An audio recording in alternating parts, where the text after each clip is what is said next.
দম মুভিটি আসলে কার? চঞ্চল চৌধুরীর নাকি আফরান নিশোর?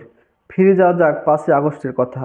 কোনো একটা সময় একটা পোস্টার সামনে আসে, যেটাতে এরকমভাবে আসে যে দম নিয়ে আসছেন চঞ্চল চৌধুরী।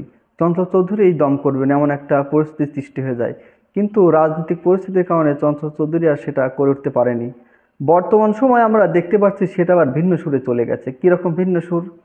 পরিচালক রিদওয়ান রয় নাকি সেখানে আফরান নিশোকে মেইন ক্যারেক্টার হিসেবে নিচ্ছেন। তাহলে চঞ্চল চৌধুরী কী রে ভাই? চঞ্চল চৌধুরী কোথায় যাবে? যে মুভিটা চঞ্চল চৌধুরীকে নিয়ে শুরু হয়েছিল সেখানে চঞ্চল চৌধুরী কি ব্যাকফুটে চলে আসলো? এটা আপনার কাছে প্রশ্ন। চঞ্চল চৌধুরীর কাছে এখন প্রশ্ন, আসলে আপনি নিজেকে কিভাবে কি বোঝাতে চাচ্ছেন? চঞ্চল চৌধুরী কিন্তু এমন পর্যায়ে চলে গেছেন যে তিনি পার্শ্ব প্রতিক্রিয়ার যে চরিত্রগুলো তিনি ইদানিং সেভাবে করছেন। আমরা মন পোড়া দেখেছি, আয়নাবাজি দেখেছি, এরকম যে সিনেমাগুলো আমরা দেখেছি সেখানে মেইন কিন্তু চঞ্চল চৌধুরী ছিল।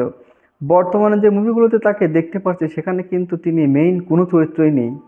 মেইন চরিত্রে তিনি হয়তো অন্য কাউকে রেখে সেখানে তিনি পার্শ্ব চরিত্রে অভিনয় করছেন। এই বিষয়গুলো আমার চঞ্চল চৌধুরীর এই বিষয়গুলো আমার খুবই খারাপ লেগেছে। তার মতো একজন দক্ষ অভিনেতা কিভাবে তিনি এই কাজগুলো করেন? আফরান নিশো এখানে কিভাবে ঢুকলো আমার এটা প্রশ্ন।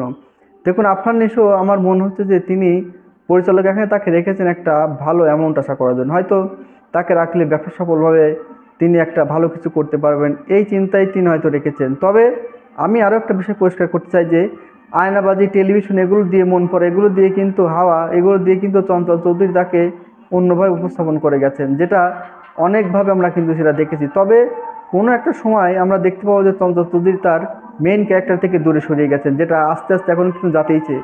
তো আমরা চাইবো আর তিনি যেন এভাবে না কাজ করে এবং অনেক ভালোভাবে কাজগুলো গুছিয়ে করে, সে বিষয়টি আমরা মাথায় রাখবো এবং আপনিও সেটাই করবেন। ধন্যবাদ সবাইকে।